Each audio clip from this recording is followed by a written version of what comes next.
Ya, sekarang saya akan ke Pak Lazuardi karena kita kan mencari tahu ini Pak, apa sih yang paling bersalah menyebabkan kebakaran lapas di kelas 1A, kelas 1 Tangerang.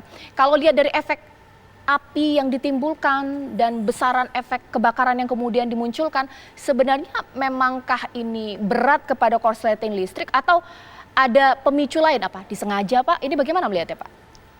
Baik, terima kasih Mbak Caca. Sebelumnya kita turut berduka cita juga atas jatuhnya warga binaan yang meninggal dunia.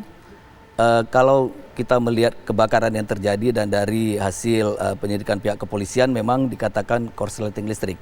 Dan itu mungkin saja bisa terjadi korsleting listrik. Karena dari struktur bangunan lapas pun sekarang kan lapasnya lapas yang sudah lama, sudah tua. Bangunannya juga atasnya rangka kayu gitu ya. Jadi kemungkinan korsleting listrik untuk di atas plafon itu bisa terjadi Mbak Caca itu. Kalau misalnya melihat dari ini efek kebakaran yang terjadi, Bapak bisa lihat di televisi ini Pak, sebenarnya apakah memang untuk lapas-lapas ini sendiri memang tidak memiliki apa Pak, penanganan atau pencegahan untuk berusaha untuk memadamkan api, sensor api dan lain-lain. Apakah itu memang awam untuk bangunan-bangunan baru Pak? Kalau Ya. gedung lama seperti tahun 70-an sebenarnya punya nggak sih Pak? Ya sebenarnya bisa saja bangunan lama pun bisa dibuat instalasi lagi, bisa dipasang instalasi lagi. Yang paling penting adalah bagaimana kita awalnya itu bisa mendeteksi asap. Jadi ada alat sensor asap yang namanya smoke detector. Nah kemudian juga bisa untuk mendeteksi panas yang namanya rate of rise heat detector. Nah kalau itu dipasang sehingga pada saat terjadi korsleting listrik yang timbul asap, jadi petugas bisa tahu ada sinyal yang diberikan, alarm yang diberikan, sehingga petugas bisa cepat tahu di blok tersebut terjadi kebakaran. Pak, kalau lihat dari cuplikan-cuplikan pasca kebakaran, sebenarnya saya sih awam sekali ya dengan kelistrikan. Ini korsleting listriknya ini di kamar-kamar lapas atau mungkin sumber besar Pak sebenarnya. Kalau sumber listrik besar untuk tahun 70-an itu sebenarnya sudah tua atau harus diganti baru atau bagaimana Pak? Ya, instalasi listrik itu kan harus diperiksa, minimal kan ada teknisi yang memeriksa instalasi listriknya. Kalau dilihat kebakaran yang digambar itu memang bisa jadi bukan di dalam kamar, Ya. tapi di atas plafonnya tersebut. Nah, bisa jadi kabelnya yang sudah tidak layak. Singkatnya Pak, mahal tidak sih Pak untuk peremajaan instalasi listrik? Kalau dibilang mahal untuk memproteksi aset nggak jadi mahal, karena instalasi listrik itu kan bisa diperiksa di mana yang memang kondisinya tidak baik, tinggal diperbaiki saja. Tidak semahal bangun gedung baru ya? Tidak semahal. Baik, mungkin gedung saya baru. tanyakan kepada Bang Arteria Dahlan. Menarik di sini Pak Lazuardi mengingat bahwa oke, nggak ada uang untuk bangun gedung baru, tapi untuk melihat listrik yang dimiliki oleh tiap lapas, biaya untuk permajaan, mengecek masih layak atau tidak, masa nggak punya uang pemerintah, Bang Arteri? Ya, pertama terlalu prematur ya untuk mengatakan bahwa ini ada kesengajaan, kemudian ada masalah di electrical dan sebagainya. Kita serahkan kepada investigator, sekarang ada tim gabungan, ada penyidik dari Polda maupun juga tim khusus yang dipimpin langsung oleh Pak Dirjen Pas. Jadi agak sensitif karena kalau kita berandai-andai, isunya kan isu kemanusiaan. Baik. Nah mengenai mahal atau tidak, ini fakta. Betapa Kementerian Hukum, Pak Lauli, Pak Dirjen Pas, ya, dan teman-teman di PAS, setiap pertemuan di rapat kerja, kemudian juga pembahasan RKKL, itu yang namanya tidak hanya membangun bangunan baru, tapi gigihnya mereka untuk memperjuangkan rehab rekon, artinya seperti yang disampaikan oleh teman-teman tadi itu setiap saat dan berulang kali. Tapi memang pada akhirnya keputusan final itu kan ada di Menteri Keuangan. Kita sudah coba tidak hanya Menteri Hukum dan Dirjennya, pemerintah bersama dengan DPR RI, Kementerian Hukum dan DPR RI sudah memohon.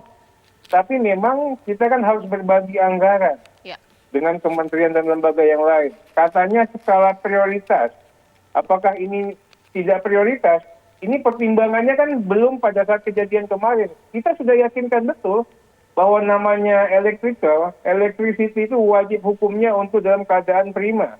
Dan kemungkinan korsleting, kemungkinan ada hubungan pendek dan sebagainya, itu pun Baik. sangat rentan sekali. Oke. Tapi memang faktanya, anggarannya segitu, Mbak. Baik, Bang Terry ditahan dulu karena kita lihatlah terlebih dahulu ini tanggapan masyarakat tentang kasus yang terjadi kebakaran di Lapas Kelas 1 Tangerang, Banten dengan desakan mundur dari Menkumham atau untuk Menkumham. Seperti apa? Sudah ada rekan kami Yasmin yang siap mengabarkan untuk bertanya-tanya kepada masyarakat di sana. Yasmin.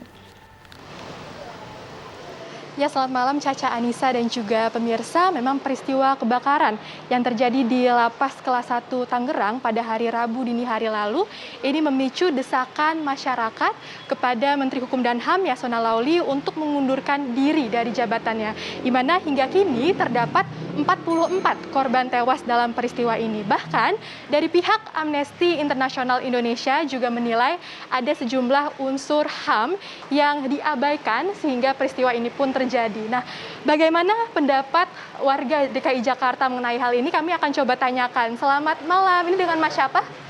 Mas Dino. Mas Dino bisa berdiri sebentar? Oke. Mas Dino, dengan adanya peristiwa kebakaran di Lapas Kelas 1 Tangerang hari Rabu lalu, ini memicu masyarakat untuk mendesak Menteri Hukum dan HAM untuk mengundurkan diri. Bagaimana pendapat Mas Dino mengenai hal ini? Setuju atau tidak? Kalau pendapat saya setuju atau tidaknya, saya sih setuju karena itu kan udah menyangkut dengan HAM dan bisa dibilang itu tragedi yang nggak gampang sih karena menyangkut nyawa banyak orang gitu, nggak cuma 1-2 ya kan.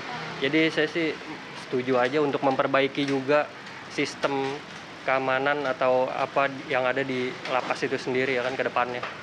Oke, kira-kira agar tidak terjadi kejadian serupa nih ke depannya Mas Dino, apa yang perlu diperhatikan? Kalau untuk pastinya sistem ya, kalau yang saya lihat sih karena kan nggak mungkin bisa dapat korban segitu banyaknya kalau sistemnya itu baik gitu kan. Dan juga mungkin sistem lockingnya itu mungkin bisa diperbaiki, kayak kan udah di luar negeri contohnya misalnya udah digital, mungkin sistem locking di kita mungkin masih manual ya. Dan kemungkinan kan yang pegang kunci itu udah kabur duluan, menyelamatkan diri sendiri ya kan, karena panik atau apa kan kita nggak tahu ya. Baik, terima kasih waktunya Mas Dino. Selamat menikmati minumannya kembali begitu ya. Kami akan mencoba tanyakan apakah ada pendapat lainnya dari warga DKI Jakarta yang berada di sini. Selamat malam Mas, ini dengan Mas siapa? Mas Adi. Mas Adi bisa berdiri sebentar? Mas Adi, kemarin dengan terjadinya peristiwa kebakaran di Lapas Kelas 1 Tangerang, ini memicu masyarakat untuk mendesak Menkumham Yasona Laoly untuk mengundurkan diri. Bagaimana pendapat Mas Adi tentang hal tersebut? Setuju atau tidak? Menurut saya sendiri sih itu sangat setuju, karena kalau dia punya moral dan punya malu, itu sudah menjadi bertanggung jawab dia sebagai Menteri Hukum dan Kemanusiaan. Begitu saja. Jadi seharusnya sih itu bukan masalah yang biasa lagi, itu sudah masalah berat, dan masalah ini juga sudah lama sering diliput dan diperhatikan dengan orang-orang. Cuman dari selama ini belum ada pergerakan atau perubahan untuk desakan di lapas itu sendiri. Dan itu sudah melanggar hukum hak asasi manusia. Terima kasih waktunya Mas Adi. Ya pemirsa, demikianlah pendapat warga DKI Jakarta yang memang sebagian besar menyetujui begitu atas adanya desakan kepada pihak Menkumham ini. Dan memang dari pihak Yasona Laoly juga sudah mengakui adanya overkapasitas di Lapas Kelas 1 Tangerang sebanyak 400%. Untuk sementara itu kami kembalikan ke studio. Caca, Anissa. Terima kasih Yasmin mengabarkan langsung dari kawasan Jakarta untuk melihat ternyata banyak juga yang masyarakat yang setuju. Sesaat lagi saya akan tanya kepada Bang Mardhani. Kalau tadi Bang Terry nggak setuju bahwa Menkumham mundur karena nggak ada hubungannya, masalah lapas itu sulit dan rumit. Tapi nanti kita lihat ya bahwa di Jepang ini sudah menjadi tradisi pejabat publik mundur jikalau tidak bisa memenuhi amanah sebagai pejabat publik. Bolehkah dicontoh? Sesaat lagi.